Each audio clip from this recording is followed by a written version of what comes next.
is up, Legion? We are here at the famous Black Swan Inn. Finally, this was a very, very exciting moment for me to be able, not just for me, but for us, to be able to do a little um, uh, investigation here at the Black Swan Inn. It's gonna be awesome. It's gonna have a lot of um, people doing this with us. It's a group investigation. We're trying this out for the first time. But yeah, this is a Black Swan Inn, you guys, in San Antonio, Texas. Like, subscribe, and follow so you'll be notified of all the adventures to come. And like always, stay tuned because it might get crazy, spooky, and fun. Let's get on to the video. Got some more room on this side if anyone wants. There's some space. Feel free to occupy it if you'd like. Alright, welcome everybody. My name is Fred and this is Steven, and we will be your guides tonight. Has anybody ever been to Victoria's Black Swan Inn before? No? Oh my gosh, well welcome. Oh, one person, awesome. Well, welcome back. Well, this is a very unique property, and we are going to share as much as we can with you, but this is also a chance for you guys to investigate a little bit yourself. And so what we're going to do is we're going to start off with a tour, and we'll share the stories, the history, the lore with you, and then we will have an investigation time. We have a little bit of equipment that we'll check out, and we will turn you guys loose to experience this on your own, to go and take pictures, videos, and to investigate with some of these tools and to have fun.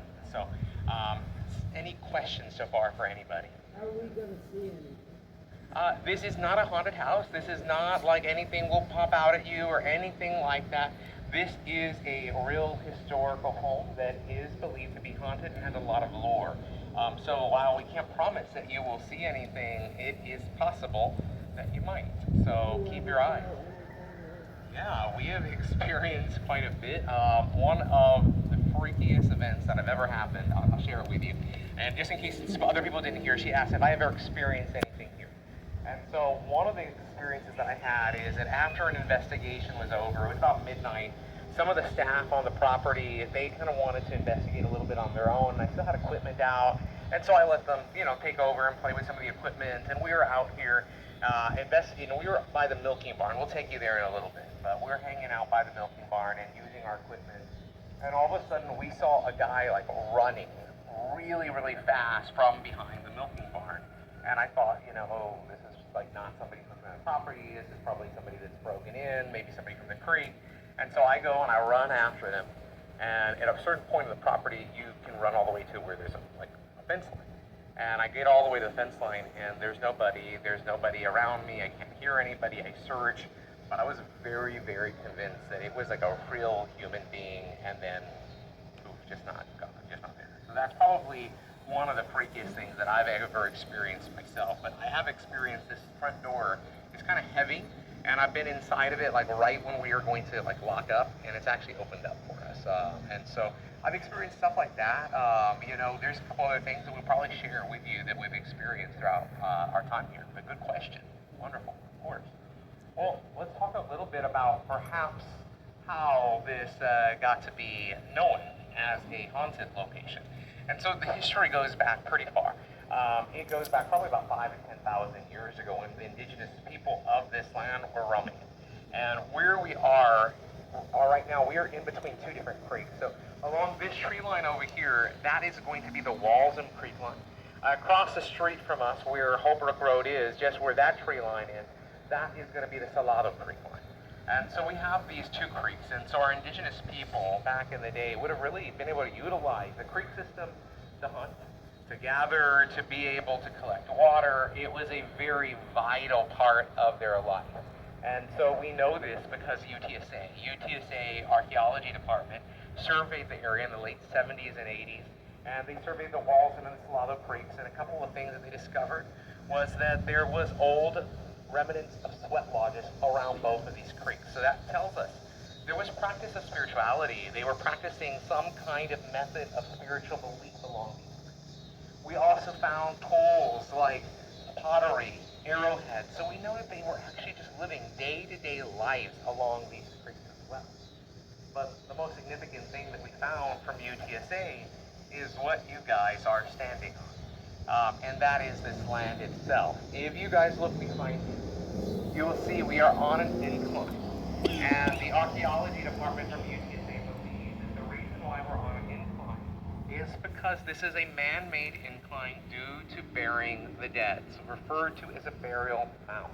And how that would have happened here in other parts of the country and even in Canada and South America is when somebody would pass away in the community, they, at the time of their death, they would bless that body, wash that body, clean it, and they did not put it in a container. They did not get a coffin, they didn't get a box, they just shrouded it with perhaps some plant life or, maybe even an animal skin.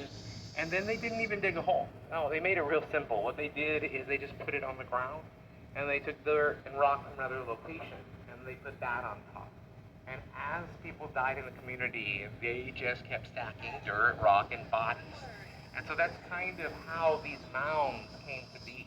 And when UTSA came and served the area, they didn't dig up these bodies, they didn't disturb anything, they utilized technology to be able to make these determinations. Now, not only was this a place that the indigenous would bury their dead, we also know that the Salado Creek itself was really kind of important in the belief system of our indigenous folks. That's because if you still walk down the Salado Creek today, you're going to see that there's little bubbles that come out. That's a natural spring. But at one point, about 3,000 years ago, that natural spring on full moons was more like a geyser. And what it would shoot up is water, about 5 to 20 feet up in the air, depending on the day. And it was really quite a marvel for people to experience this. And you don't have a lot of experience with history or science. And in the moonlight, you see this water shooting out of the earth. It's kind of beautiful. Our indigenous people actually had a really special name for the area and for the creeks and the rivers here of San Antonio. And they called it Yanawana. And when we translate this, it means refreshing waters or spirit waters. And one of the ideas that they had was that if you died on one side of the creek or the river, in your afterlife, you weren't going to the other side. No, you would stay on that side, ensuring its beauty and its longevity over the years. Now, this would eventually not just be utilized for Native American encampments, it'd also be haunted by a bloody battle. And that would take place in 1842. You guys are probably familiar with 1836 and the Battle of the Alamo, right? Yeah, most of us, okay. But that was kind of a pivotal moment for the Texas independence fight. Of course, we lost that. We were greatly outnumbered, and at the Battle of San Jacinto, just later on that year in 1836, the Texans, they would sneak up on the Mexican army, take them by storm, and this would become the Republic of Texas. But Mexico did not just give up. There was actually more fighting. It didn't just end at the Battle of San Jacinto. In fact, the last of these battles was going to be in 1842, like I just said, and that was going to be the Battle of Salado. And this was the end-all, the tell-all. Whoever won that fight, this land was theirs. Whether it was Mexico or it was Texas, that would be found out. And that would happen on the 18th of September, 1842. But before this happened, on the 17th, we actually had a group of Texans, 36 of them, and they were getting ready for the next day. They were strategizing about their fighting, and all of a sudden, from a distance, the Mexican army showed up, and they spotted them, and they were able to shoot and kill all 36 members of the Texian unit there that day. That actually happened here on the property, and they were actually temporarily buried for a year on the property, and later dug up and given a proper Christian burial. Now, this is referred to as the Dawson's Massacre today. And the next day was the Battle of Salado. And it took place even though this massacre was devastating the day before. But Texas would prevail this time. And Texas would slaughter 60 members of the Mexican army right here on this land. And these members that were killed, they were literally just kind of left to rot wherever they fell from their horses. It was a bloody and tragic battle. At least that's what we find out from the Texian's journal. But we'd also find out from the journals that there would be one Texian that would also pass away that day. And his name was Stephen Jett. And honestly, we're not exactly sure how Stephen Jett died because there's two different accounts in history of how he died. First one was he just died in the Battle of Salado, very simple. Second was very much probably more likely, and that was that he had actually survived the battle. And he had a horse that would have been tied up along the walls and creeks that would have been behind the house today. And he went to go retrieve that horse after the battle was over, and apparently natives saw him, and they decided to kill him. And that is how perhaps Stephen Jett died. Whichever account is true, I'm not really sure. But women have reported to us over the years some very strange things. A lot of women have reported that they will feel very uncomfortable. I'm sorry. This is kind of his little sanctuary. So he may be a little bit entertaining for a while, or she, that's it, girl, she may be a little entertaining for a while. But anyway, I was saying that Stephen Jett, he passed away on this property. And over the years, many women have reported experiences with Stephen Jett. And I say that because he's a little bit of a ladies' man. He's a little bit of a flirt with women. And he's known to kind of sneak up behind a woman and blow on their ear, trying to get their attention. He's also known to put his hand on a woman's chest. He's known to put also his hands on thighs. He's known to be just kind of handsy in general. And a while back in the early 90s, Joanne Rivera, the current owner of the property, she was trying to honor some of the history here, and she actually decided she wanted to do a series of sweat lodges for women on the property. And this is a pretty big property. At one time, it was over 500 acres, but it is about 50 acres today. And so there's a lot of little wooded areas that you can set up a private sweat lodge. So that's what she did. She set up this private sweat lodge. She also created a little cubby system for women to be able to come and undress, put their things, and be able to enjoy that ceremonial sweat. And it was kind of a custom that every Friday night women would go out there and do these sweats. Well, one Friday night, these women, they were kind of catching up. They were getting to, just talk about their weeks. They were just visiting with one another. And all of a sudden, one of the women just turned to the others, kind of dumbfounded, and said, "Do you guys feel like we're being watched?" And slowly the other women began to nod their head. They felt it. They felt like they were being watched as well. But they went into that ceremonial sweat, and while they were in there, they were sitting in a circle inside of the sweat lodge. And they heard just walking around the perimeter of the lodge. For about the whole hour they were in there. It was pretty intense for them. And they were very curious about the experience. And they wanted to come back the next day on Saturday. And they wanted to see if perhaps they could communicate with whatever might have been there. This is the early 90s. There's no special SLS cameras. There's no fancy equipment, quite frankly.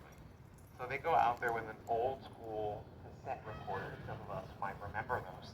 And they go out to the woods and they take a cassette with them and they put it in and they hit record, hoping that whatever voices, whatever sounds that perhaps they can't hear with their human ears, these decimals, perhaps this recorder can pick them up.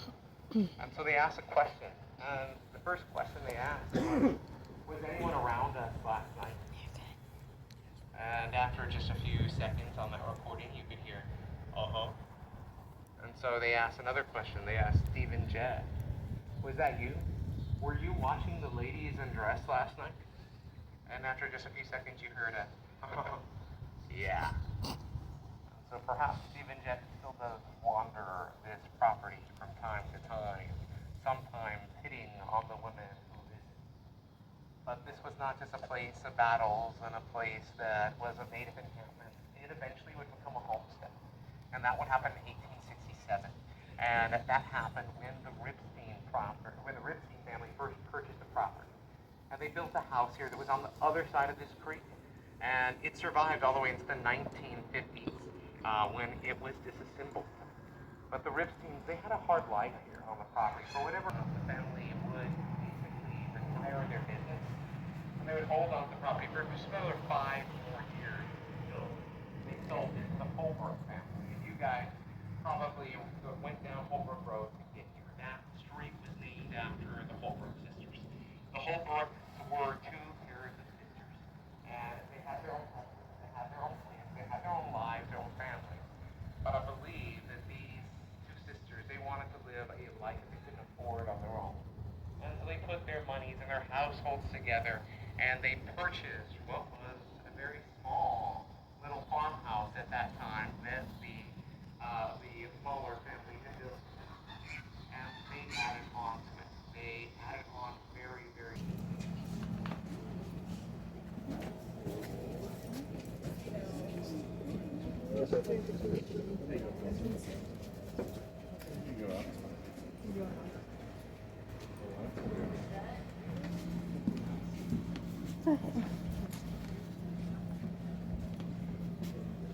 Have a seat.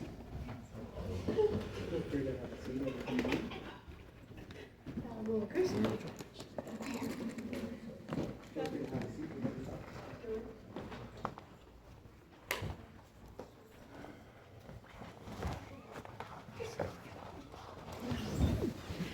All right, you guys. So in here, this room is often referred to as the ballroom, and that's because when the Holbrooks took it over, they took the one bedroom, kind of one room farmhouse, and they kind of transformed it into their own piece. What they would be able to do is they would take all the furniture in the room, be able to shove it into the sun porch, and be able to have these wonderful parties in this room. They have hosted political fundraisers. They hosted all kinds of get-togethers. This was a place that the Who's Who of San Antonio was often seen at and partied at. So that's why they called this the ballroom. But originally, like I said, this was the original home of. Down real low, they'll ask the spirits, can you blink once for yes, twice for no? And they'll try to have a whole conversation this way. I don't have a lot of patience for that, so I don't do that myself. But you guys, during the investigation time, you're more than welcome to try it out yourself. I always encourage folks to take a photo in this mirror, because sometimes when people go back and they look at it, they'll notice that the photo is like blurry when it shouldn't be. Or there is a smudge of something white around a person, or something perhaps gray or blackish. So definitely take a photo and see what happens. So, excuse me, so when you say take a picture, we should be facing it? Yeah, a lot of times what people will do is they'll do this, like they're taking a selfie in front of that mirror with like a loved one or something, and that's when they'll experience that phenomenon. Yeah. Any other questions? Now, I do want to tell you a little bit about, of course, the deaths of Park Street and Jolene. And so the first to die was Jolene, and I'm going to go ahead and hand it to Stephen to share about that, and then we'll talk a little bit about Joanne's mother, who also died in the house after. All right, y'all. So Jolene would have inherited the house and take after the tradition of her mother and her aunt. She would have had parties here. She would have been an amazing hostess. And her husband, Park Street, the prominent lawyer, was a very charismatic man. And people knew this couple, people talked about them, and people started rumors about them as well. One of these rumors was that Jolene was cheating on Park Street, and at another point, people were saying that she was pregnant with another man's baby. Now, none of these rumors were ever proven to be true, but it had to have some impact on their relationship. And as Fred mentioned, both of them would face untimely deaths. And the first to pass is going to be Jolene in 1959. In the days prior to her death, she's found at the bottom of the staircase. It was said to be an accident, but some people in the city thought it was strange. Some people in the city thought maybe it was a fight, maybe she was pushed, maybe the husband did it. Again, nothing was proven here, but an interesting thing happened after her fall. They had a friend of the family. His name is Porter Loring Jr. If you're familiar with Porter Loring Mortuary, this is the exact same family. Porter Loring Jr. had access to painkillers. He came and administered drugs to Jolene after her fall. Some say that the drugs were the true cause of her death. However, if you look up her death certificate, the cause of death on her death certificate will actually say breast cancer. And this was a huge surprise to her closest friends, her family, her confidants. There were just a lot of questions surrounding her death, and unfortunately they remained unanswered. But since she died, there were people who described seeing her, full body apparition outside of the property. They would describe a lady in white. They would see a woman resembling Jolene with a long white flowing dress, her hair and her dress billowing in the wind. And she's never described as an evil, malevolent, threatening spirit. She's actually described as the opposite, as warm and welcoming. And I think that's how she lived her life. She loved to have people here. And it seems like a little bit of that energy, that kind of hospitality remains in her afterlife. Now, One of the first stories that Joanne Rivera shared with us was a communication session that she had with Jolene, or several people in there trying to connect with Jolene. And somebody in the group asked, "Why are you stuck here, Jolene?" They got a response in a recorder that said, "I'm not stuck here, this is my home." And then shortly after, they got an even more surprising response. And this second response was talking to Joanne Rivera, the current owner. And it said, "And this is your home too, Joanne." So that phrase, "this is your home too," you can imagine was really significant because Jo's lived here since the 80s. She's maintained the property, hosted events, had to live with all the spirits. And for her to hear "this is your home too," it was so significant that she actually had that phrase inscribed into a piece of jewelry that she still has to this day. And I think that's a good reminder to us. Not all ghost stories are scary, not all ghost encounters are bad. And we believe a lot of times spirits just want to be acknowledged. They want to say hi. And in the case of Victoria's Black Swan Inn, they do want to coexist with us.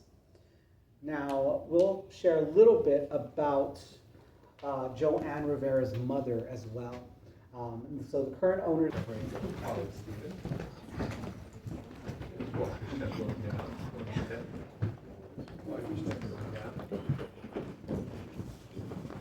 Watch your step going down.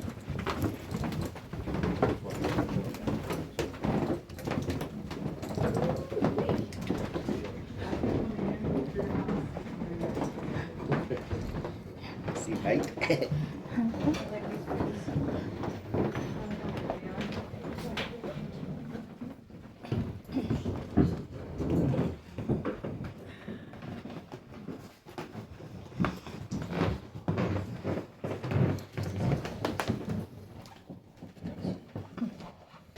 We have some chairs here in the middle. Feel free to sit here in the middle.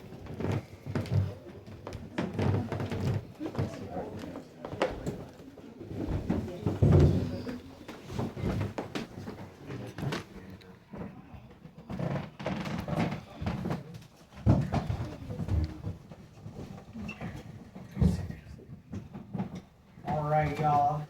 Welcome to Park Street's old office. Now, I'd like to share a little bit about what happened to him after Jolene passed away. Now, after she passed, Park Street would remarry, and he would move off-site to a new house with his new wife. He would maintain his office in this room, and him and Jolene had 2 children that still lived here with their grandmother. So he would frequent back and forth for many years, new house, new wife, come back, be here with the children and work. And he did this for many years up until 1965 when he died. Now, when he passed away, the cause of death on his death certificate would say death by asphyxiation. It was believed to be a suicide. However, there were some pretty peculiar things surrounding his death. The first being the way that he was found. You see, he was found in his new house by his new wife. He had a necktie around his neck and it was tied to his bedpost. But there were also some eyewitness accounts that stated that he was found with his hands tied behind his back. So the way that he was found was confusing. But to add to that confusion was an interesting statement by the second wife. After this tragedy happened, she said in her official statement, "I did not notice he was missing until he did not come downstairs for breakfast." Now, that was peculiar because they only had a 1-story house. There was no upstairs or downstairs. Now, the final bit was the coroner's report. And in the official coroner's report, the coroner wrote that they believe that the body had been tampered with and moved from one location to another location. So, another mysterious death. And fast forward to the 1980s, Joanne Rivera moves to this property and she pretty much immediately starts experiencing inside the house and get impressions of the property. And she had several of these folks walk into the house, and as soon as they step foot inside, they claim that they sense that a man was murdered here. But not just murdered, but hung as well. Now they walk around the house and get the heaviest impressions in this very room. Now we can't say exactly what happened to Park Street. We don't know for sure if it was a murder, if it was a suicide, or even if the property has something to do with it. But we do know that this room happens to be the most active room in the entire house. We have a lot of people who are sensitive to spirit activity come into this room, feel heaviness in their chest and their neck. Some feel a little bit dizzy, like they're off kilter, like they need to sit down. And we also have a lot of investigators who come in with EMF detectors, and their detectors are going off full blast. And it's not just in one spot. It's in one spot in one moment, another spot in another moment. So it almost seems as if there's movement in this space. So during investigation time, we highly encourage you to come back to this space. Do some experiments with your EMF detectors and see if you pick up on anything. Now, I'm going to go ahead and hand it back over to Fred, and I'll switch with you. And just hang on that slide. Do you mind turning on that AC? I know it's really Yes, hot. So sorry. absolutely. There's an AC in here, and so during investigations, we're gonna go ahead and turn that on for you, so that we'd already get a little cool. I completely forgot to turn that on earlier for you guys, so I apologize. But I do want to talk to you a little bit about the closet right over here. This closet really had an interesting story for Joanne, the current owner, when she first bought the house. When she purchased the house, she really did not believe that this was a haunted property at all. She really didn't believe in ghosts. She really had no reason to believe in ghosts. She had never experienced anything like that. She had heard rumors about this place, but she thought it's an old house. It's kind of, it looks kind of creepy, and she let it go. But the first week she got here, she experienced things she couldn't explain. She experienced what she believed to be several full body apparitions. And she also experienced something very strange with this closet. What she experienced was that her and her mom were going room by room in the house when they bought it, and they were trying to clear out things that the old owner had in the closets, just get rid of it. She got to this closet over here, and she's taking things out and handing them towards her mom. And all of a sudden, she gets very dizzy. She gets really overwhelmed. She feels kind of like something is like happening, like pulling her, almost faint in some ways. And she begins to almost get anxious and having trouble breathing. At the same time, she looks up into the closet, and it looks like it's just this giant black spot. Is everything okay? Yeah, hold on just 1 second.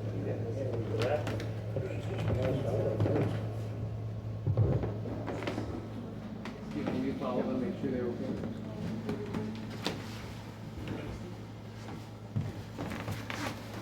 So when Joanne, looked up, the closet seemed to be just this vast amount of black space.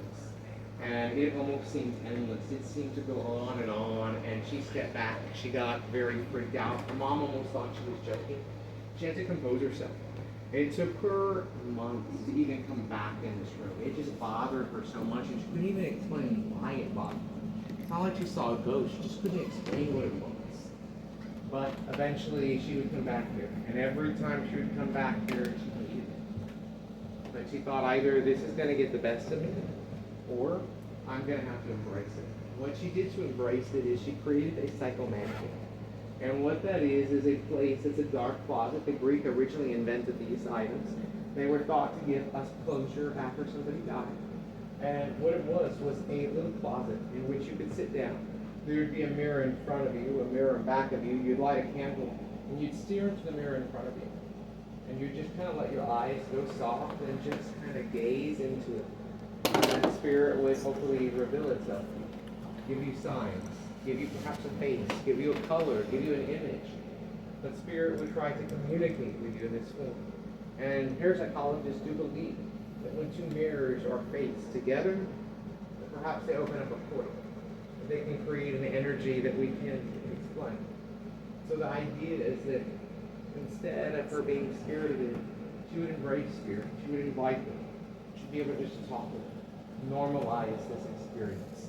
And that's exactly what she did. And it's worked for her. It's made it easier for her to come into this room. And over the years, when she first installed it, it was strange. She actually had a couple people get locked into it. That's why it used to lock from the outside. That's why it does not have a locking apparatus from the outside anymore.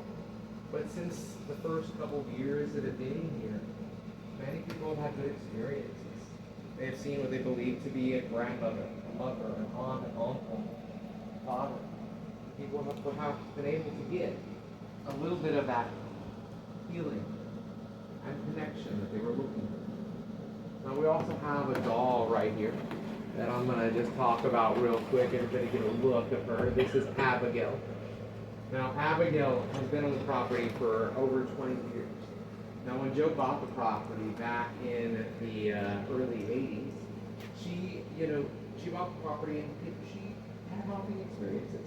She realized that a lot of folks in the city didn't like talking about those kinds of experiences.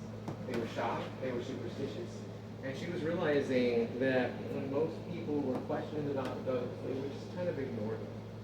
And she decided to break that norm and to start normalizing a little more. And so she started talking to people. She started going on TV shows, doing radio interviews. She did interviews for books, these kinds of things. And eventually, she kind of gathered a following of people who were interested in the paranormal, and of people who also had their own haunting experiences themselves. Some of these people also contacted her because they had objects that they believed to be haunted, and they didn't want them. They wanted to see if a woman with a haunted home would be willing to take them into that haunted house. So many objects came that way, including this dog.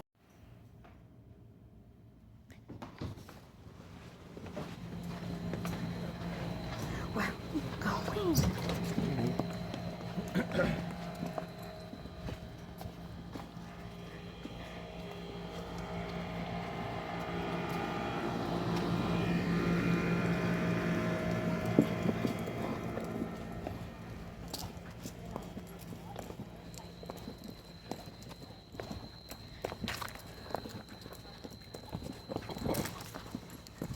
You want the light?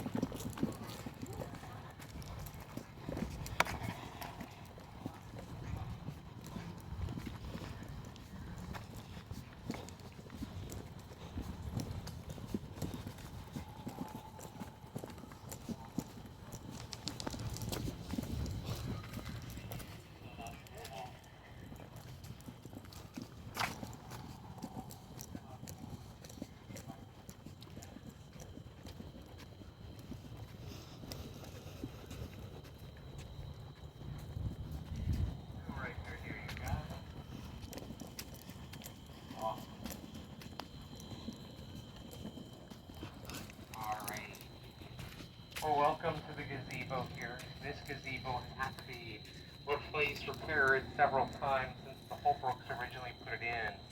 That is because while we are in a very beautiful area by the Salado and the Walls, this is an area that does flood because we are so close, and it has been swept away several times by floodwaters.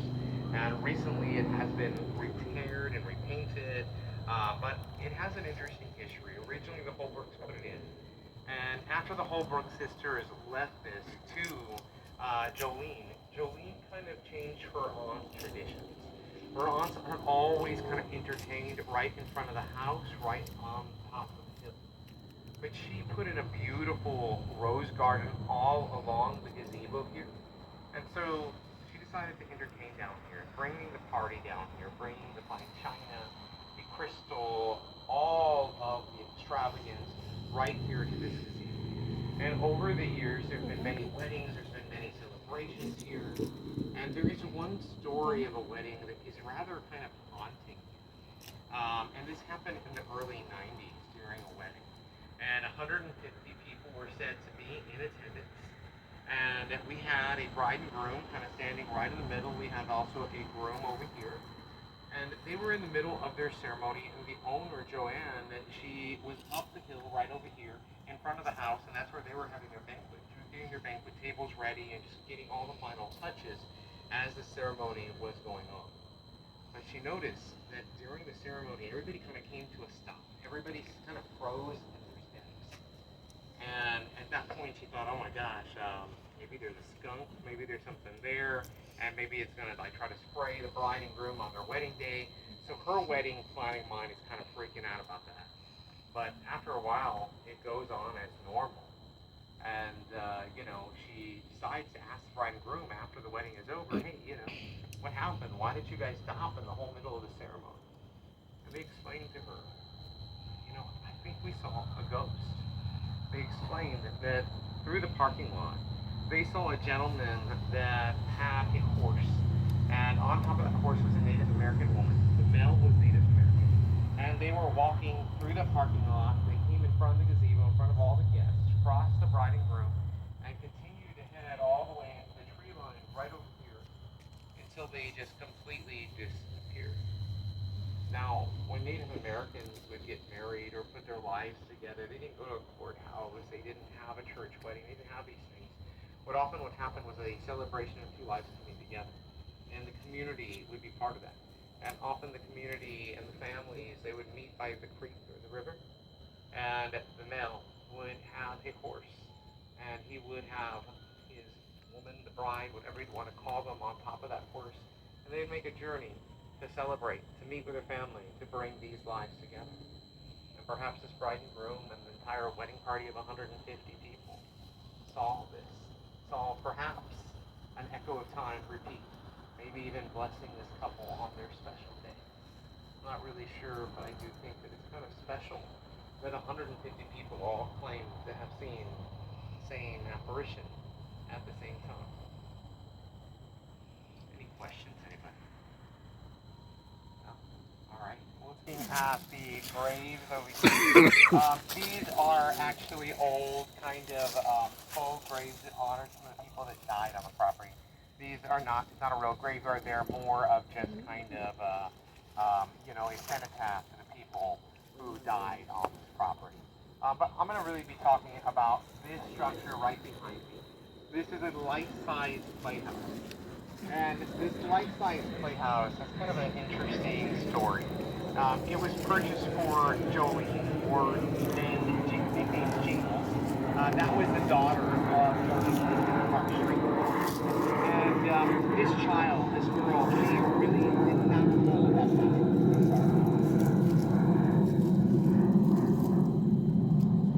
Jingles really had trouble making friends because she was kind of said to be a bossy kid.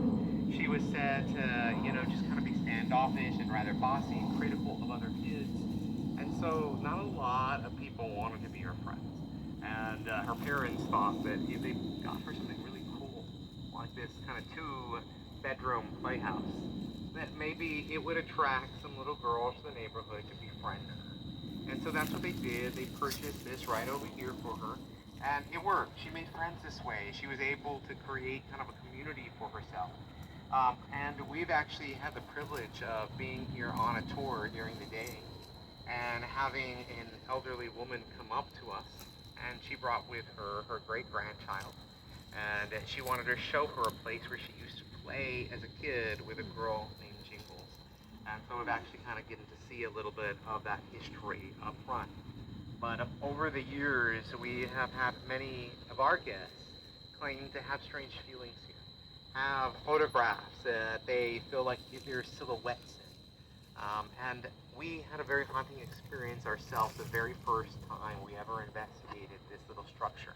I was just very curious about it, and I decided I wanted to bring just my little audio recorder and kind of like perch it right there at the doorway. I wanted to see if it just pick up anything interesting, maybe I would get an EVP, maybe I wouldn't. So I just let it on record, and I came back for it after about 40 minutes. Probably about 15 minutes into the recording, we did get an EVP. It was the only EVP that we got the whole 40 minutes there. But that EVP was kind of interesting because it's kind of clear, and it lasted probably a good 9 seconds. And what it was name after name, all female.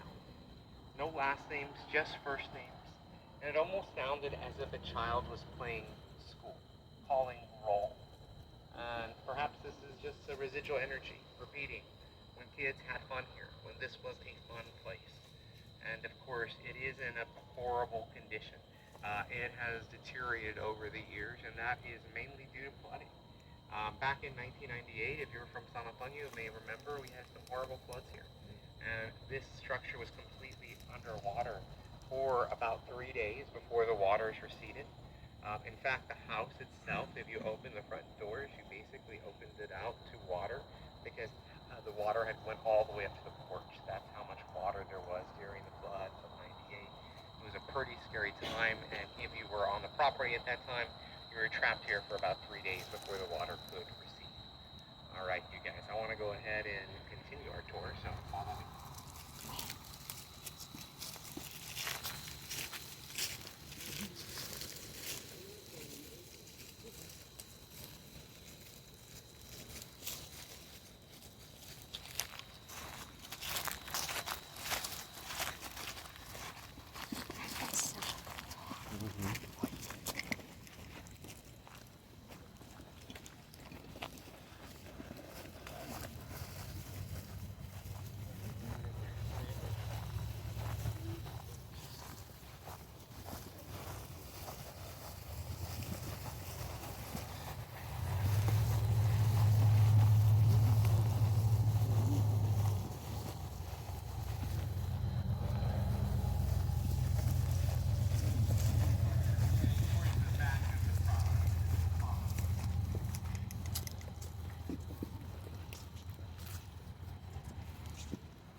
Great. Huh? Super great. It's weird, you guys.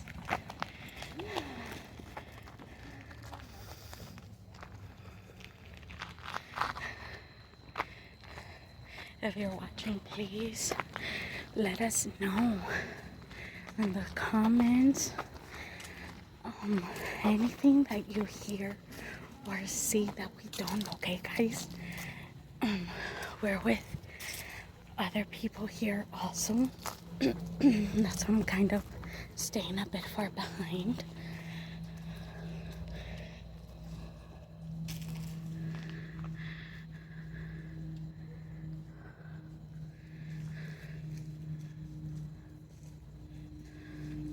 So yes, you guys, there you go.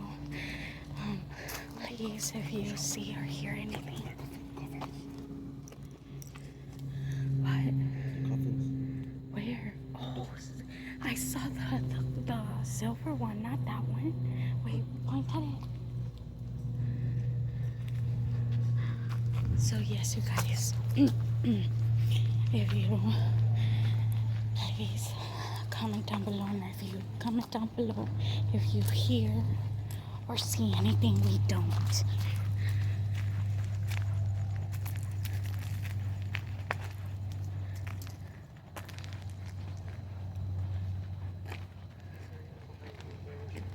Huh? Was there anyone behind you by any chance? No. We're all good, see. Alright, y'all. Welcome to our last stop of the night, and this is the milking barn. Now, the milking barn is known to be an active structure as well. Now, this would have been active during the time when we had the Mahler family here with the dairy farm, the Bubonic Creamery. And the patriarch of this family was Heinrich or Henry Mahler. And Heinrich was known to be a very strict businessman. He was known to really work his men to the bone. He always had a soft spot for the women who worked here, but the men in particular were really, really kind of stressed out about having to work here, about trying to please him, and if there was any slacking off, they would hear it from Heinrich. And it seemed like some of that aggression kind of carried on into his afterlife, because this area, when we first started doing tours here, it was used primarily as storage. And when we came in here, men in particular would have really heavy experiences.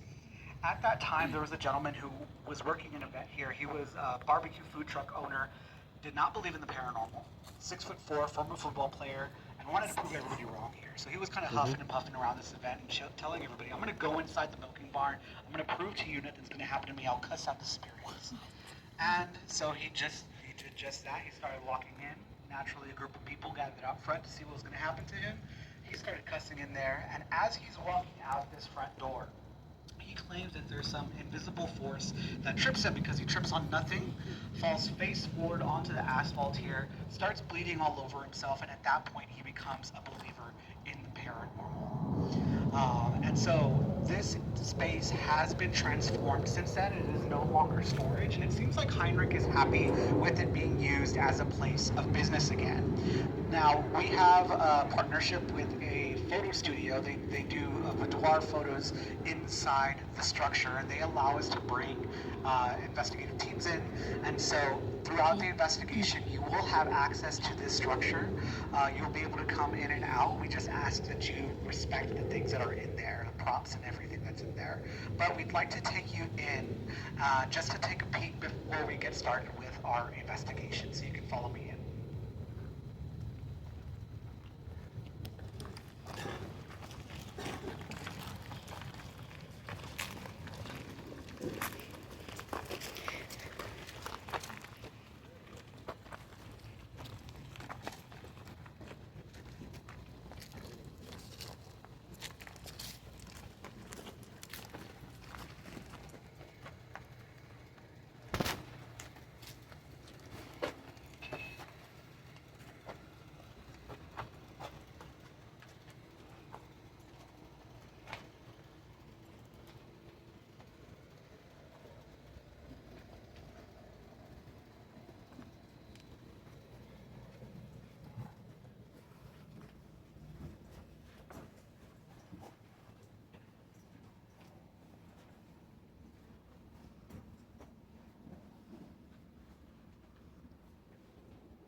And we're all here. Okay.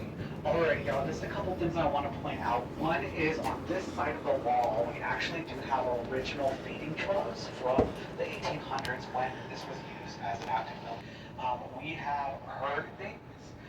In one instance, we were doing an overnight investigation and a group of folks heard a blood-curdling scream come from inside the structure. They said that it was as if somebody was feet away from them. So we definitely encourage you guys to come check this space out. Also, down the hallway that you were just in, there's 2 bathrooms, and there is 1 bathroom inside the main house that you're able to use. Also, behind this structure, to my left, there is a patio area, and it's adjacent to the creek. That is the area that it's believed that Stephen Jett passed away. So Fred talked a little bit about Stephen Jett, the spirit at the very beginning of the tour. So that is an area that people have connected with him. At this time, y'all, we're going to go ahead and go back to the house. We're going to check out tools. If you do have your own equipment and you don't need to check anything out, you are welcome to start your investigation. We have an hour to investigate. You are welcome to go to any of the places that we took you to. We do ask that you be respectful of each other's space, and also just note that some people are going to be recording. Some people are going to be trying to capture things, so just be respectful of that as we walk around. All right, we can go back to that.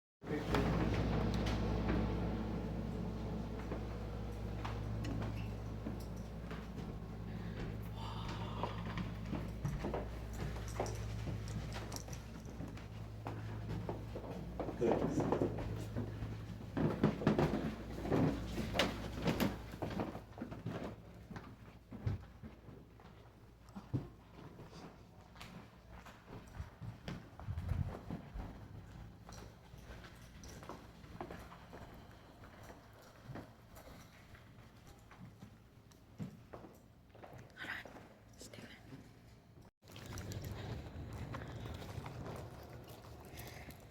So the investigation begins.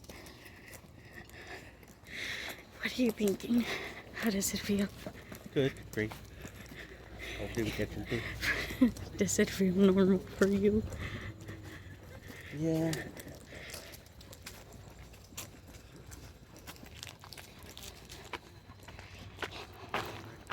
Want to do Where? The kitchen. no, the patio thing? In the kitchen.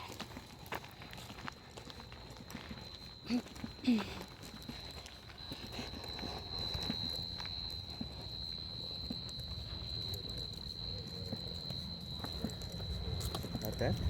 Huh? No, I'll do that in a while. Start off over there and work our way down. Work our way up, you mean? Up, yeah. Okay. You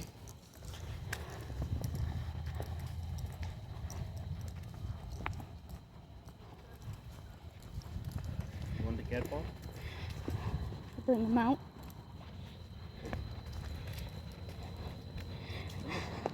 Oh, hi, donkey.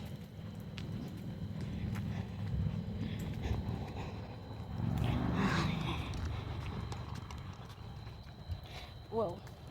So, you guys, we are finally in our investigation in the Black Swan Inn. Oh, I can see. Oh, it is. We're heading over to the gazebo. We're gonna, as you can see, we are in the gazebo at the famous Black Swan Inn.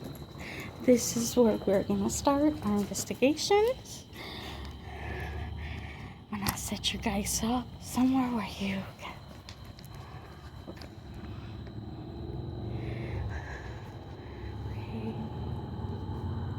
So down first?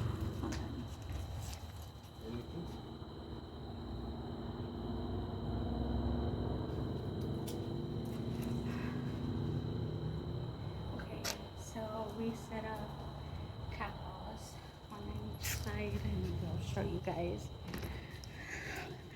One cat ball there, another cat ball here, and it's going off. Remember when I told you guys in our early video that we had been here a few years ago? There was a cap on one of these little wooden planks, and we put, oh, it's going off. Okay, can you try moving one of the cat balls if you're here? Can you try moving, touching the cat balls? One of them, it doesn't have to be both. If you're here with us, you like the EMF meter better, huh? Move it all the way to red if you like it. If you like the EMF meter better.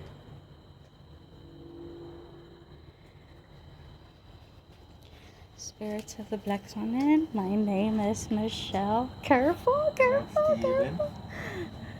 There's a big one right there. Oh my gosh. She is enormous. Ugh.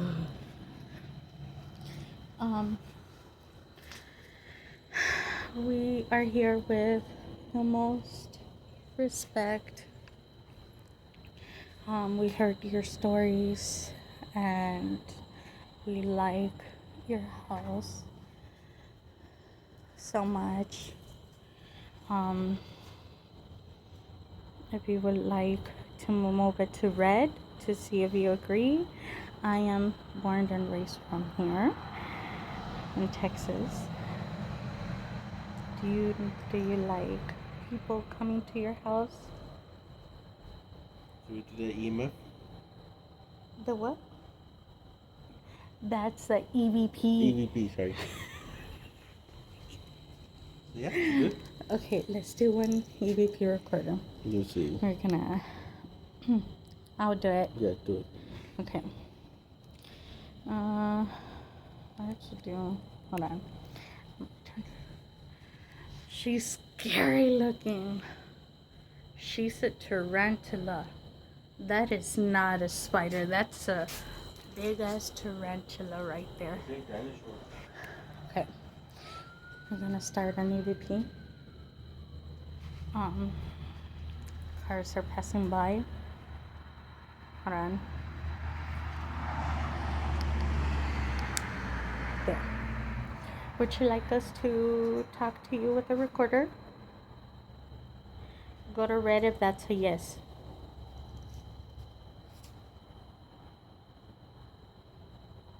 Okay. We're gonna set the recorder over here. That's weird. What? I saw a big spark behind me. What? I saw a spark behind me. A spark? Like, you Oh. know, when electricity. Mm-hmm. I saw that, I was like, what the heck? Okay. Setting EVP recorder, and we're gonna record. Start.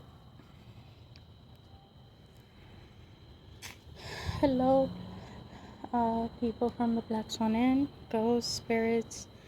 We are very thankful that you invited us here today.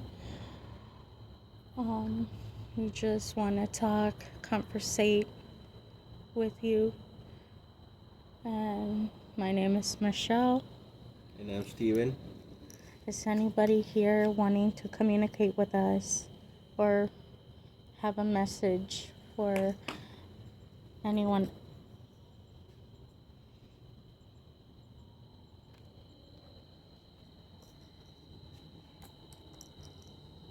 You heard the story of there was 2 Indians on a horse. I wonder if you're around here. If you are, make yourself known, because that'll be great.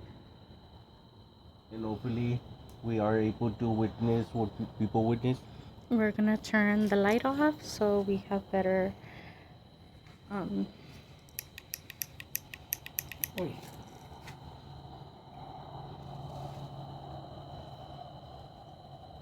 Capitals haven't gone off. Ooh. They're moving, they're moving. No.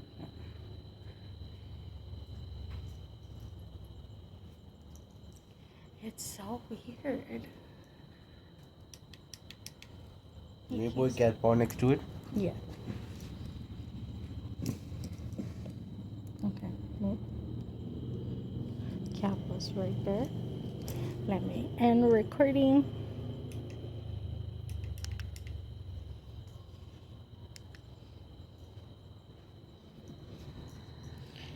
Play.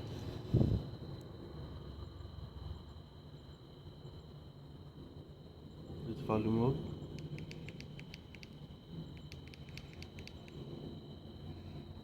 What the heck? Hmm? Stop.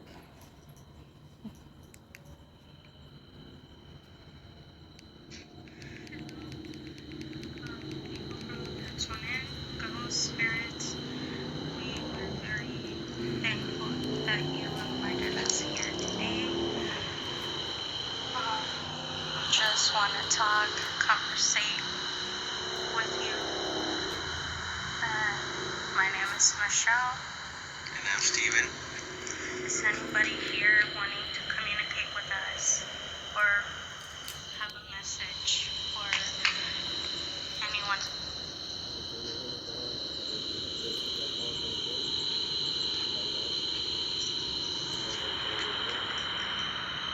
You heard a story of there was two Indians on the horse. I wonder if you're around here. If you are, make yourself known because that'll be great. And hopefully we are able to witness what people witness. We're gonna turn the light off so we have better.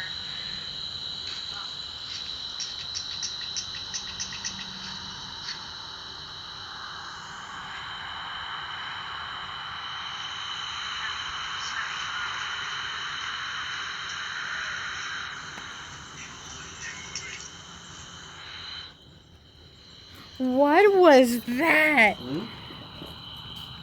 Oh, that was. I hope that was me. Yeah, it was me. What? The- Oh yeah.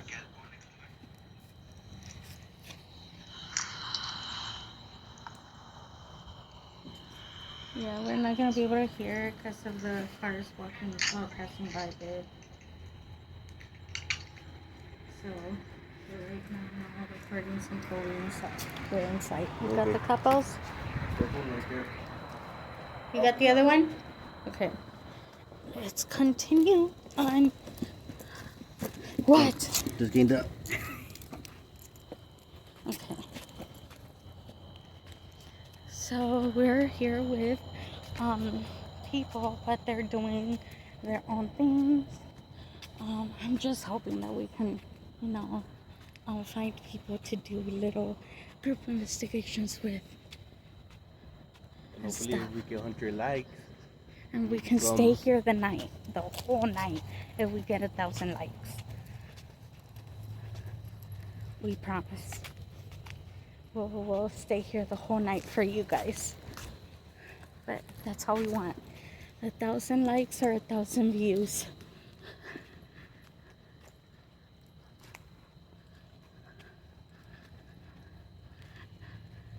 And we'll stay here the whole night.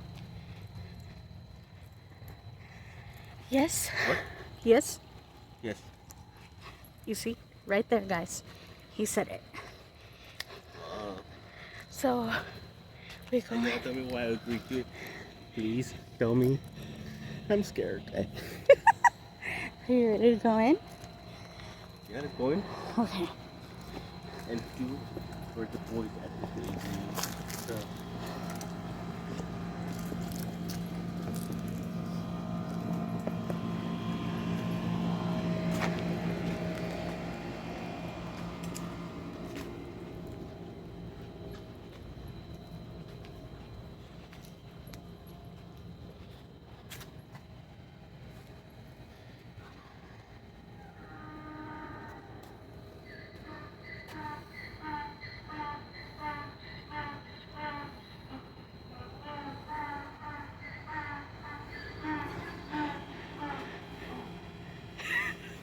Okay.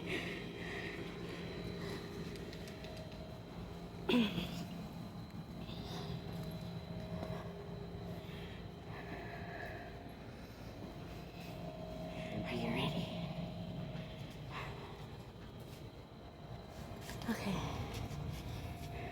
You set it up anywhere you want.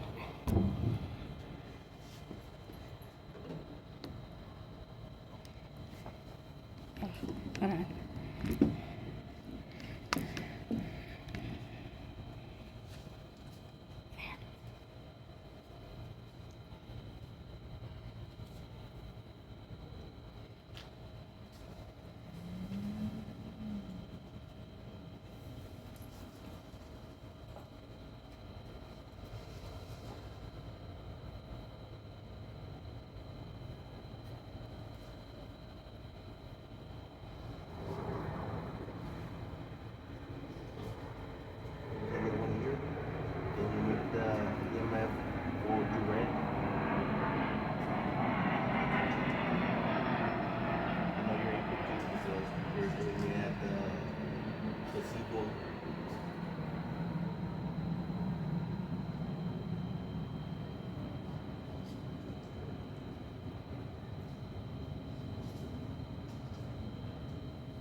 Should we go to the picture? Huh? To the picture?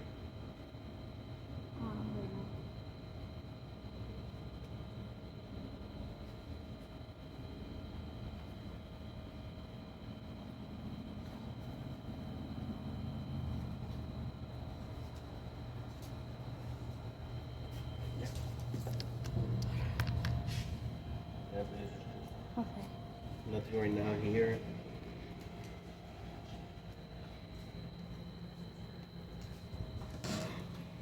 If you want to get something, there the gazebo, our EMF meter was going off a lot. Yes.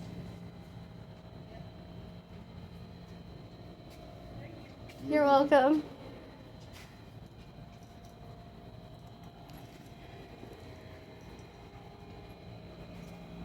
Let's see if we can look up here. Oh, there's people there. Hold on, they're coming out.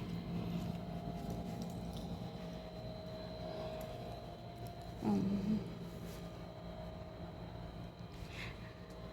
I feel pumped. I don't know if it's the energy, but I feel pumped. I really do. I want to like buzz. But no, be respectful. If we do come back, because of you guys, we heard that the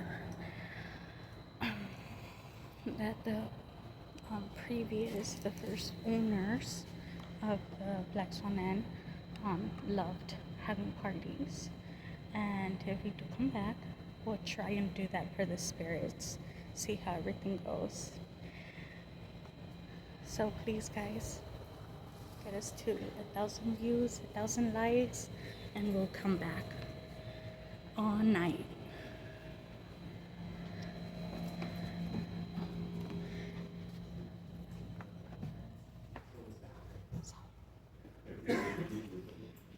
Yes, it's good.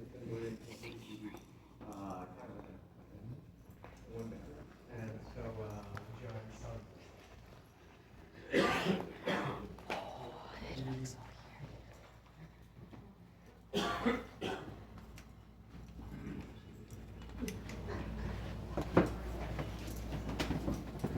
Is there anybody there?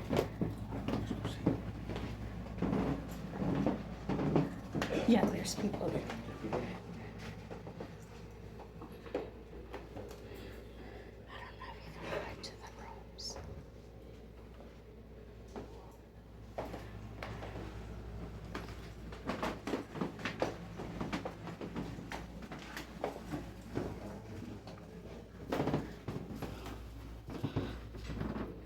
She was that skinny. Perfect body. Hmm? I don't know if we can do it there, can we? Oh, okay. Don't, because it's gonna smack on Just checking. the. It shouldn't.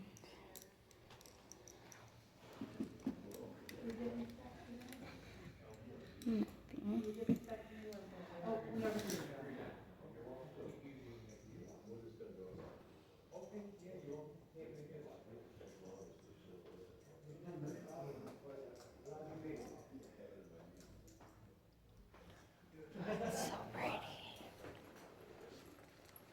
This one over here. I wonder why. It can be the electricity. No, because you put it up there. Mm-hmm.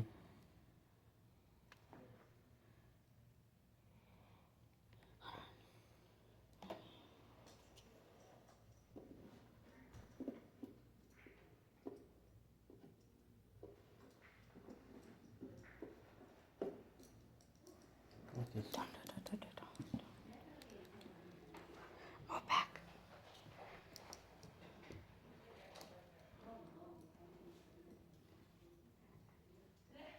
Is anyone here with us? If you are, can you make it to orange or red?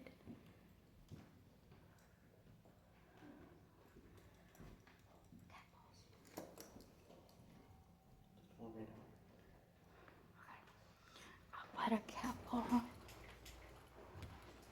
right over here. And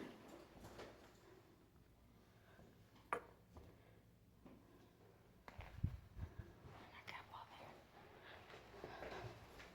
So we have full range. now? Mm-hmm. Is there anyone here that would like to communicate with us?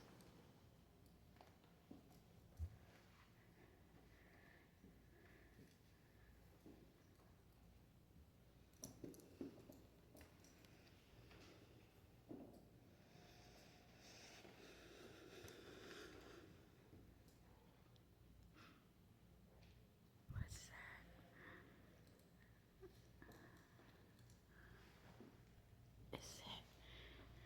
Is it that? Yeah. Hmm? I don't know what that was. But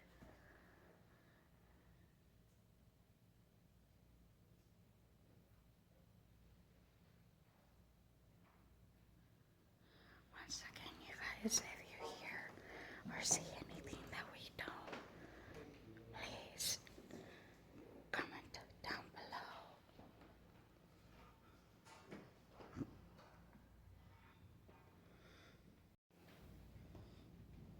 Oh, it's going off. It's going off. It's going.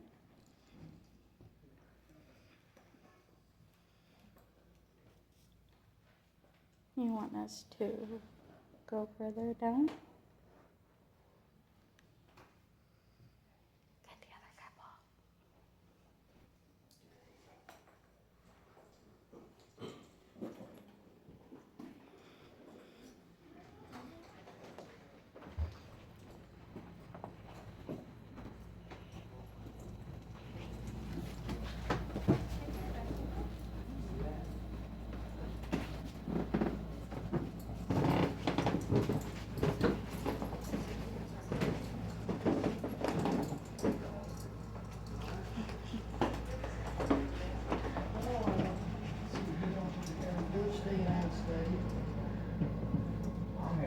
There's still people there.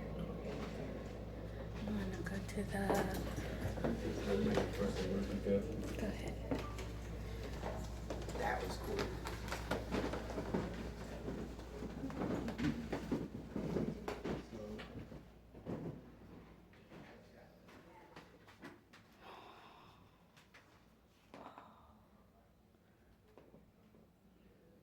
Can you open that if you're here?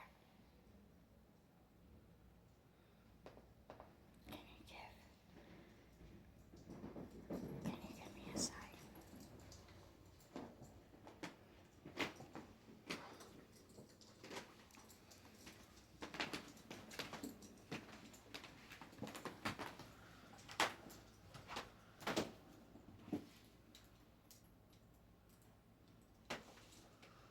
I'm just gonna go off in a moment.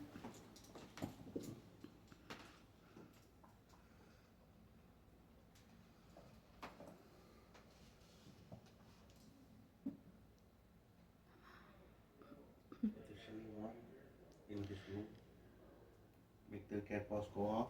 If not, make the EMF go on. Expect to look.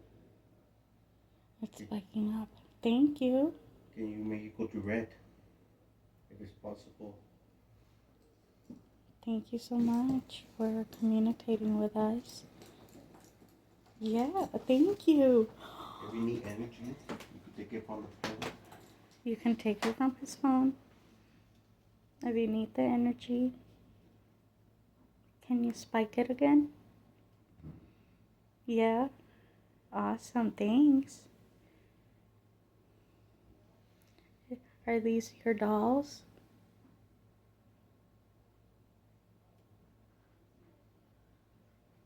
Or did these dolls belong to someone else? If so, make the email go up.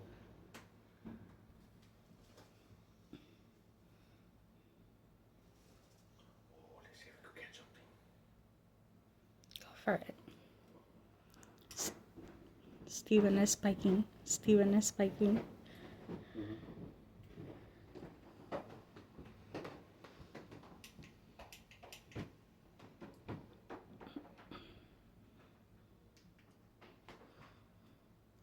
So if you heard noise, that was the other guests that are here with If there's us. anyone in this room, please communicate with us.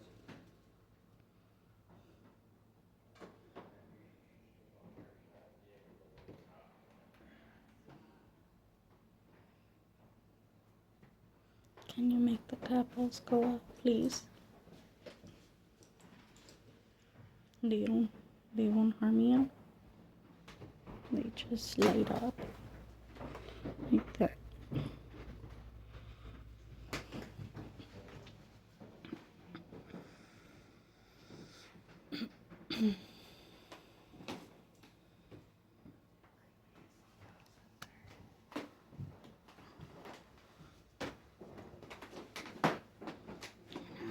Room does it belong to?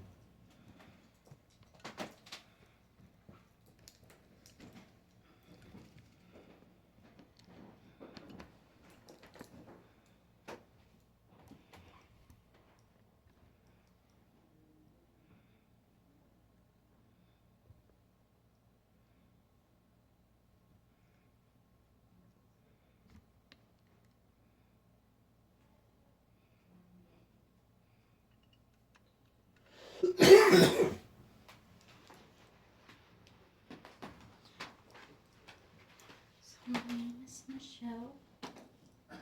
And I'm Steven. Can you spike it? Grass, please.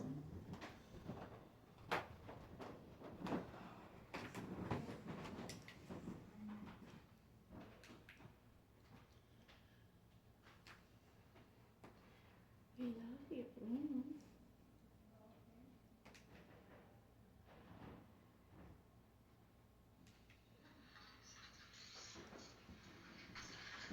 Is there anyone in this room?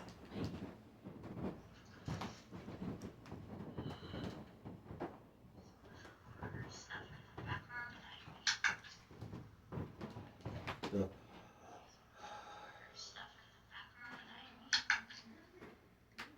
Is anyone here?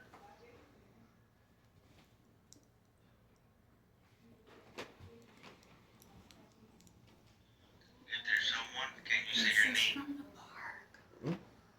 This one's from the park. we're no check.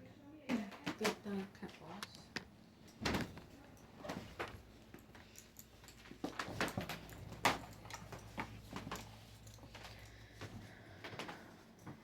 Beautiful. I like it. It's very girly. Did you open that? Over what? The grandpa clock. Nope. Look, Nope. I don't remember seeing it, but we'll check. Okay, let's go. Okay, come on. No, you can't go in there.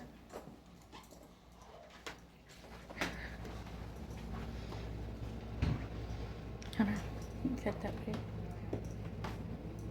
You know how they say that the windows.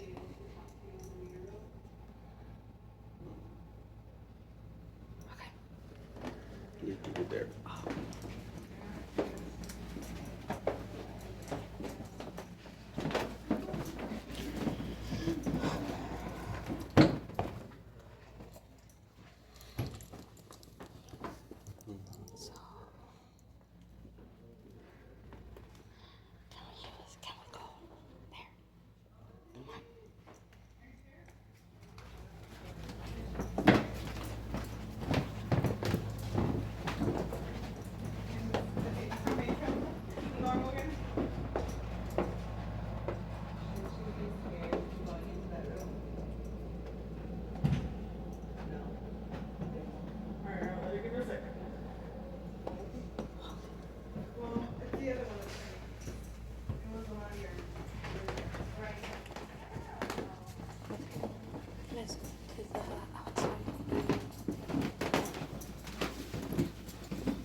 dining area. I want to go into the dining area. Yep, that's what people.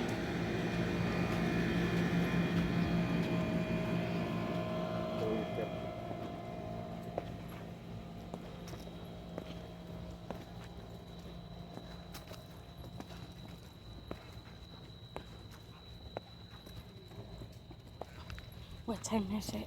Hmm? What time is it? I will check. 8:31. Oh, okay, we still have time.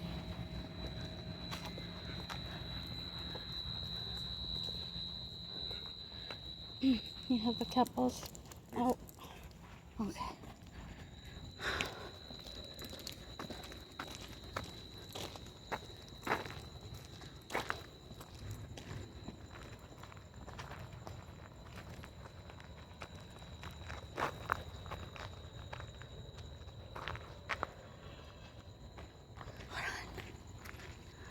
Don't shine it.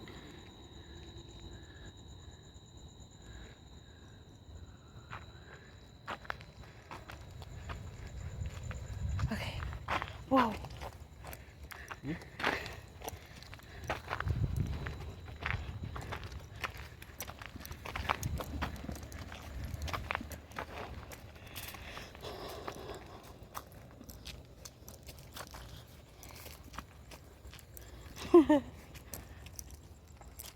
Just chilling.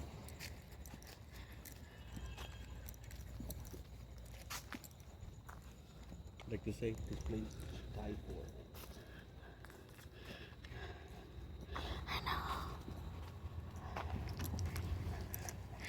So yeah, guys, let us know what you think. We are here at the Black Swan Inn, doing a little investigation.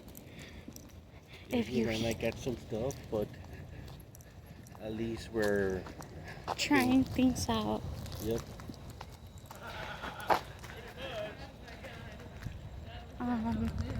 if you hear or see anything that we don't, Not at all. please. All right, be ready. Be ready. Be Some ready, nuts in folks. there.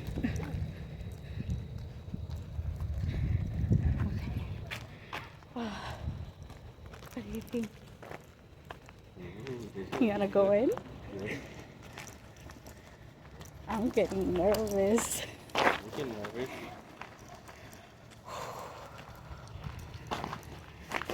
Oh, sorry. Hold on, let's wait till.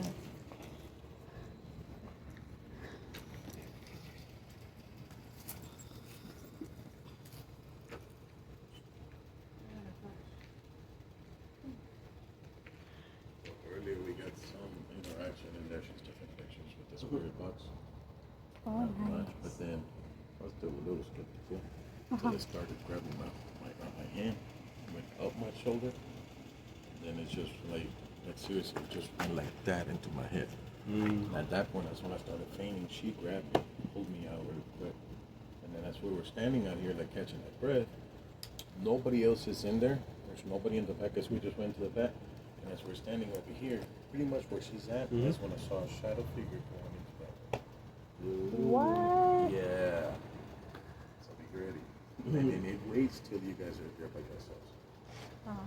Oh. It's gonna be fun. Yeah. As I'm not going in there because he was trying to show me something like, Do you know who could have been? Yeah. Steven. Jack. Because I was talking in Spanish, she was talking to Steven. I'm trying to see if I could talk to one of the soldiers. Henry spoke in German, and as I was about to go and say something in German, that's when I felt it. Like, what the fuck? And then just boom, like, whoa. That's when she grabbed me. So, I'm hoping we got something on the EVP. Oh, nice. Yeah, but be ready, be careful, okay? Okay, thanks. Maybe the ghost will be mad if I take it. Maybe it's an offering. Did you go out back there? No, we just Let's go out there. Go to the There's door. anything out there.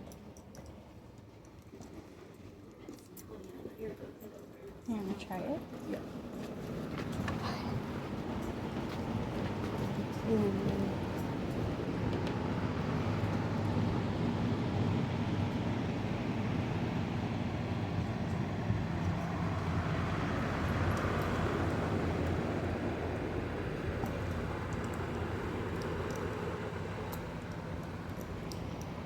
Where you want to sit?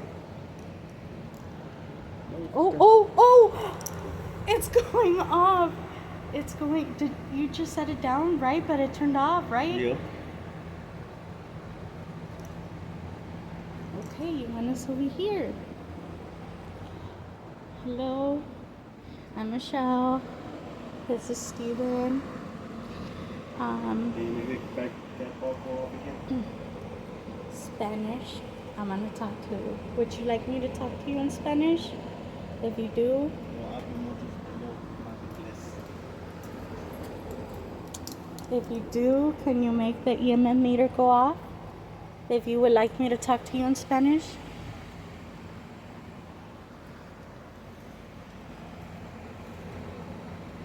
Where's the recorder? I'm gonna put this right there. Oh, they have this spirit box. We could have borrowed it. I want to borrow this. Where's the recorder? Oh, I don't really trust the spirit box because like it goes to radio stations. that one doesn't. It's a sweep. Oh. It's borrowed from the people. Steven. That is freaking creepy right there. Steven. The news. Oh yeah. They start moving. They wasn't moving at all. But because of the air. Okay.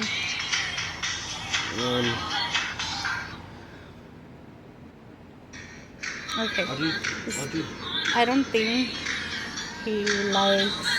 So, I heard he doesn't like men. No te gustan los hombres, ¿verdad? We are going to touch somebody right now. Ahorita tocaste a alguien, ¿verdad? Que quisiste que se saliera. Es lo que hiciste, ¿verdad? Si es un sí, haz que se ponga en naranjado o en rojo. Yo sé hablar en inglés y sé hablar en español. Can you judge me like you just died? Ah. I wanna see. No. You want to see, get the spirit box. You don't know the spirit box? Yes, we do. Guys, please help us. Yo sé hablar en español. Te gustan las muchachas, ¿verdad? Eres coqueto. Hey. I want to do something. Step out, wait over there. I want to see what happens when there's... No, let me. I wanna see what they would do with only me here. Let me do this Okay. first.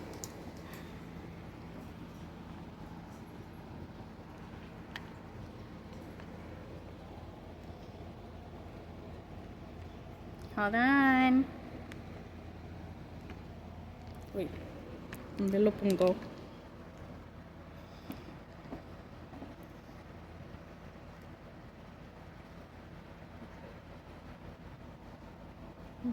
Me voy a sentar aquí.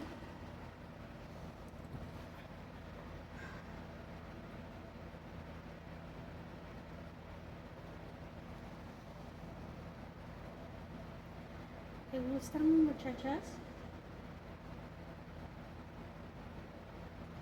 I'm gonna start a EVP recorder.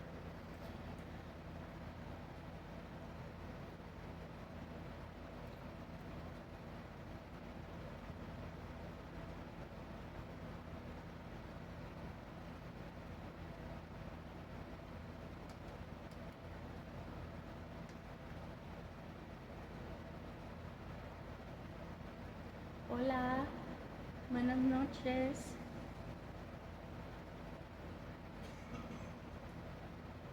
¿Cómo te llamas?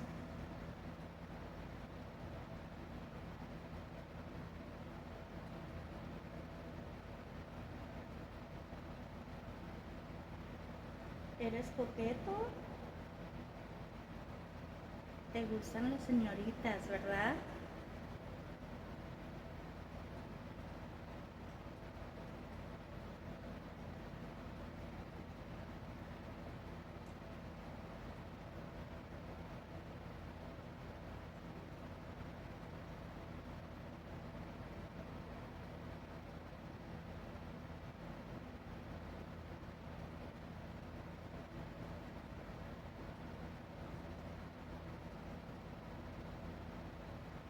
Wait.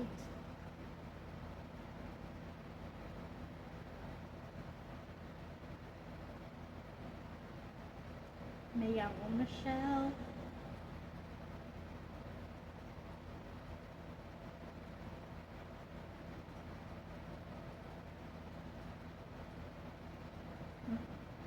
Es verdad que le dabas tiempo difícil a los hombres cuando trabajaban aquí. I just said if he would give the gentleman a hard time when they would be working here, and if he was a ladies' man. Okay. And the recording.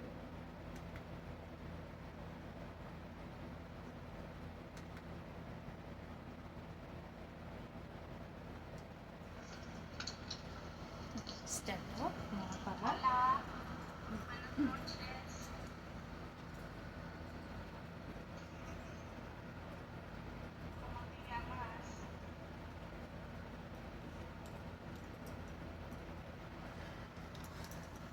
Dude, you just no. I want to try. I want to see what he does.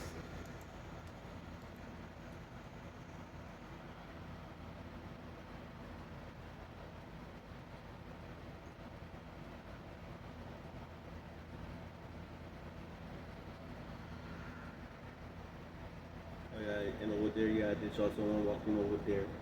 Like everyone walked out, and I see someone like a shop just walking.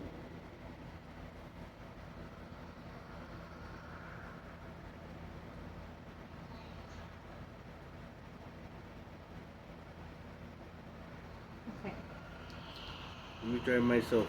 I'm gonna leave you. Yes, like but get out of that house. Like right You there. didn't do that. I need to protect you. Oh my gosh.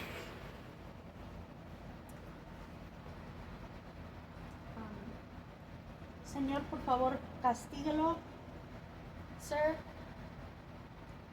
I forgot to speak English.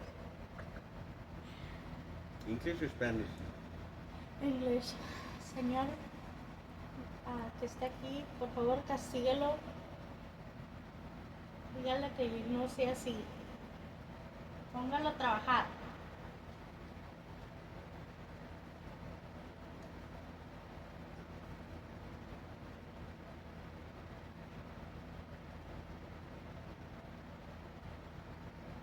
You wanna go look at the back because I saw someone walking over there.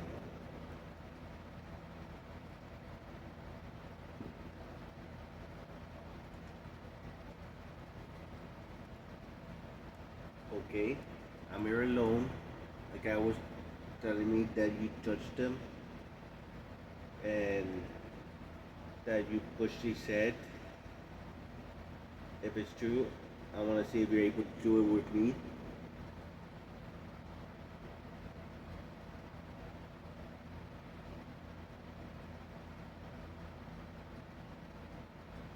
I heard that you really don't like the guys, that you always pressure them to do more work than they're supposed to, and you let the women have it easy.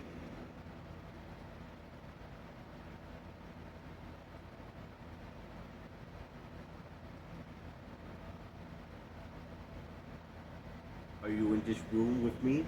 I'm alone. No one's here.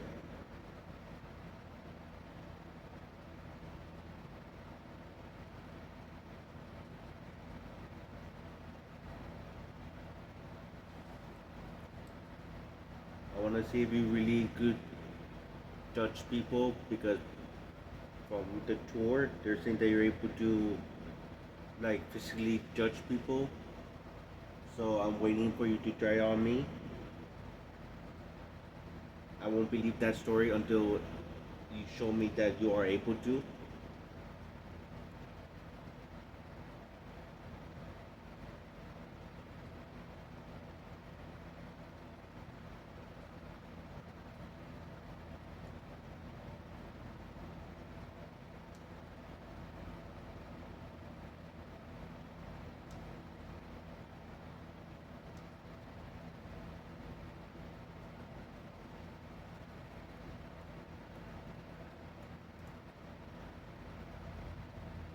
The guy was telling me that he saw you walking around here, that when everyone else left.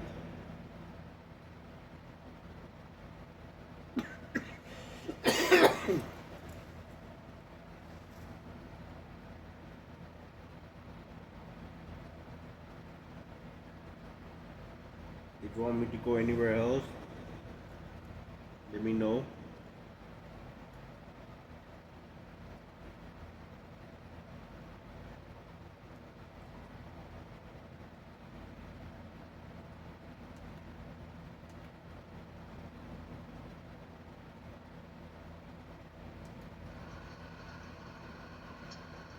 Okay, I'm here alone.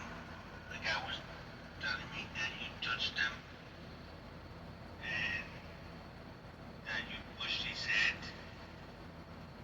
If it's true, I want to see if you're able to do it with me.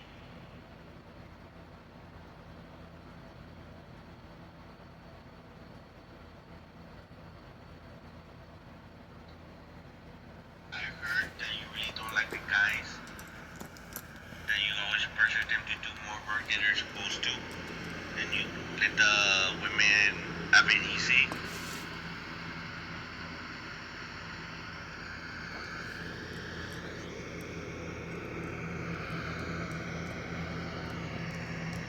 Are you in this room with me? I'm alone. No one's here.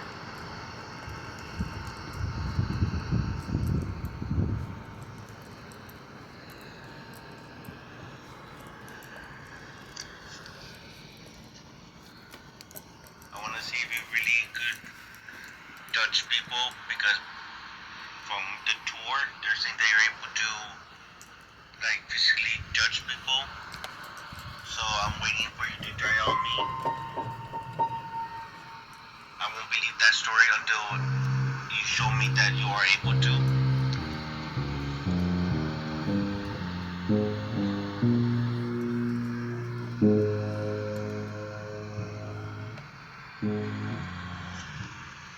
Let's go to the house now. Let's see what we're able to do. Oh, the cat boss.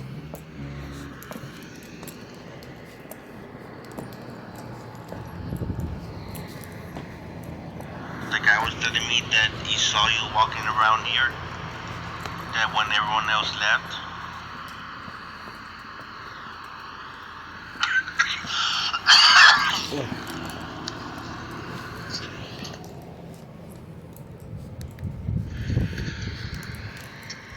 Okay, I'm here alone.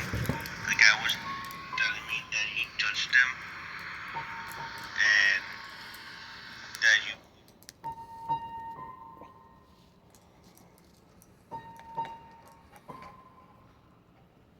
Oh. Thank you, sir. Muchas gracias. The door. Hmm? Do you never close? I didn't close it. Nope. Yeah, they started closing like, So, but yeah, when I was, and then I decided closing. Did you get it? No, because I was walking out. Then when I turned, that's when I started like.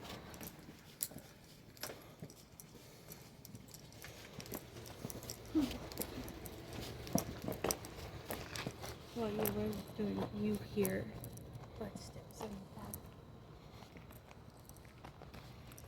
back. You imagine there's some people, you could hear people screaming inside the bus. That'd be cool. Imagine you hear people screaming inside the bus. A bus to Hunter Road. Oh, look. Oh yeah, there's the thing that they do for the milk or rice. Come on, let's go.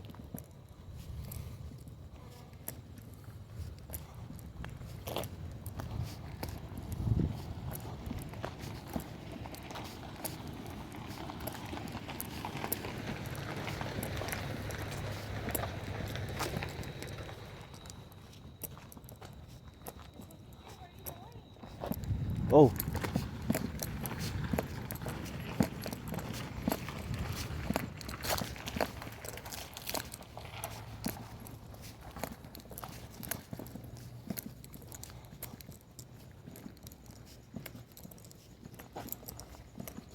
What time is it? I want to do the dining area. Let's go, let's go, let's go.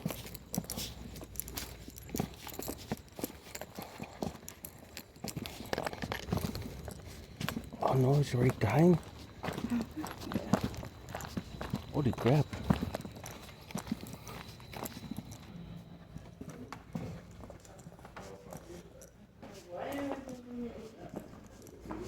Not that real? Nope. Yeah. Yeah? Well, I don't know with her, but would mean nothing. Okay. Yeah, Get some? 'cause, you know how they said that they like women more than men, so we kind of separated to see what would happen. Anything good for you? Yeah, Good food. a lot of the EMF. Yep, mine says my name. Oh, snap.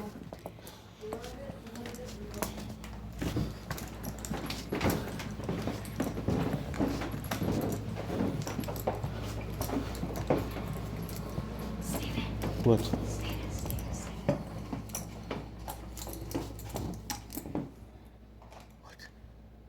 What's over Where? there? No, go.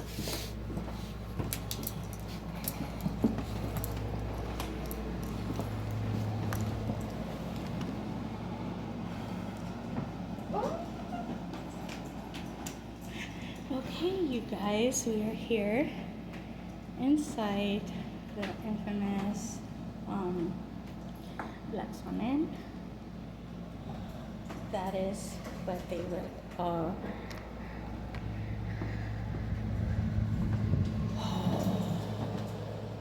Jesus.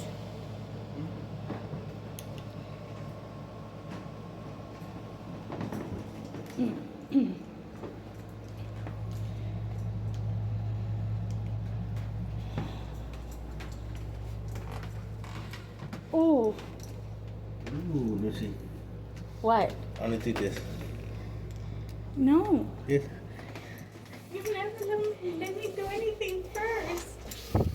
You're gonna have to turn everything off. Linda, okay, fine. You're gonna do it first. I'm gonna set the recorder right here. Look. Yeah. Are you spiking? Set this here. Okay. You're gonna have to turn. I'm gonna have this. No. I'm gonna turn this off because it's. Okay. Hold on. Okay, at the latest. You know what to do here? Nope, I'm gonna try. You don't know what to do here, Ask questions. basically, but it's gonna have to be with the door closed. Okay. And I'm not gonna lock it. Okay. But you can ask questions also. You're gonna have to look at yourself in the mirror and the reflection over here in the back. I don't know if we can see it. Yes. Okay? Yeah. Awesome. And see what your place. Okie dokies. Like what it would do? Uh-huh. Okay. But, okay? Okay. If anything happens, I'm gonna pull you out. Nah, it's fine. Come on. This way.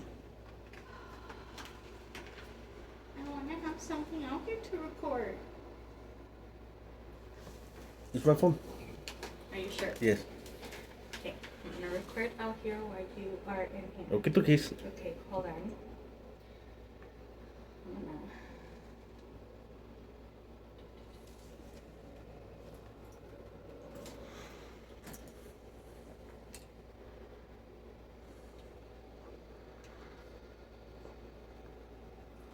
And recording now. You have a minute. Okay. Good luck. Just gonna keep it like that. Okay, cookies. Alone in this little small room. From what I heard about this place, if you ask questions and everything, the mirror in the back, you'll see your reflection look at you. So, just me, recorder, and the EMF. Is there anyone in this room with me right now? If so, make the light go red.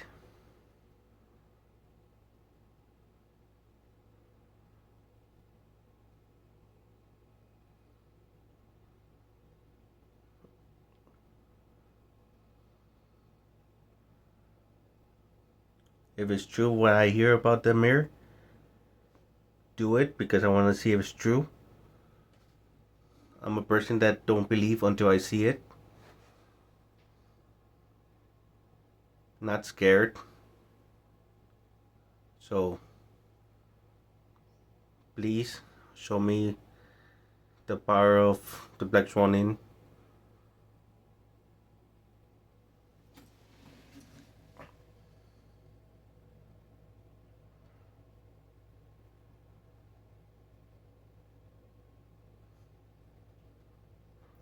Is there any evil spirits in there? Come on, make a spike. I saw you making a spike.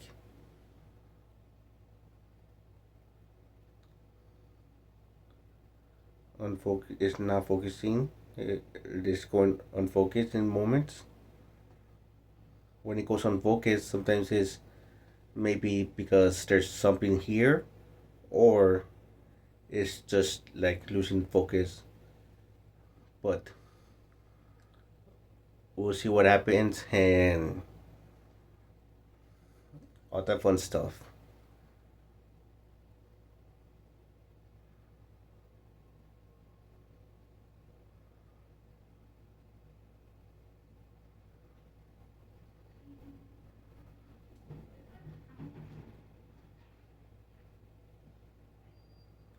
Okay, okay. I'll let Michelle take over so she could have a try at this. Yeah. Hands up. Yep. My Good. turn.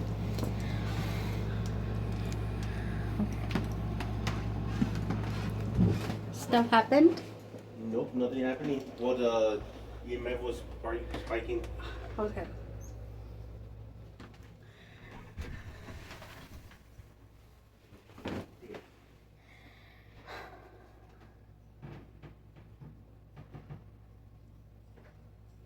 I can't even see myself. Too short. Hello, spirits. I just came here to talk to you, conversate with you. I mean no disrespect whatsoever. I come with full gratitude and respect just to conversate with you. It's time to go. Okay. Oh. Let's go. You stay here. This is your home. You're not welcome to follow us. Thank you. Open it. Open it. Open it. Open it if you're following me. Open it if you're following me. I sense you.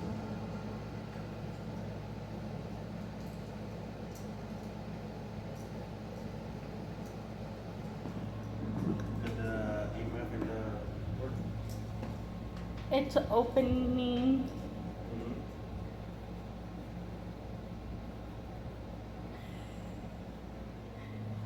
I heard it. There's an opening. Holy spirits, this is your house. You can stay here. Don't follow me. Nor my husband. Yes, you're not allowed to.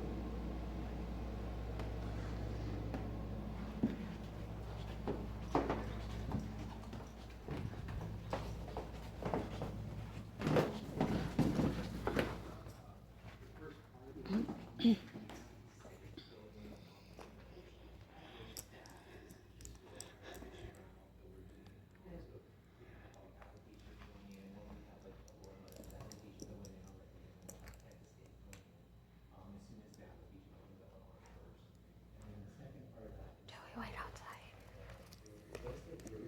Yeah.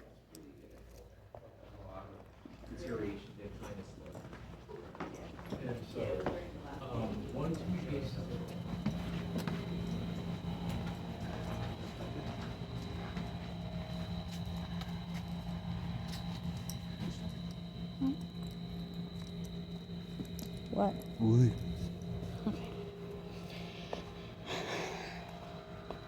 So you guys, that was a little paranormal investigation. Oh shoot. We have going on. If you'd like to see more, I really did feel something in there.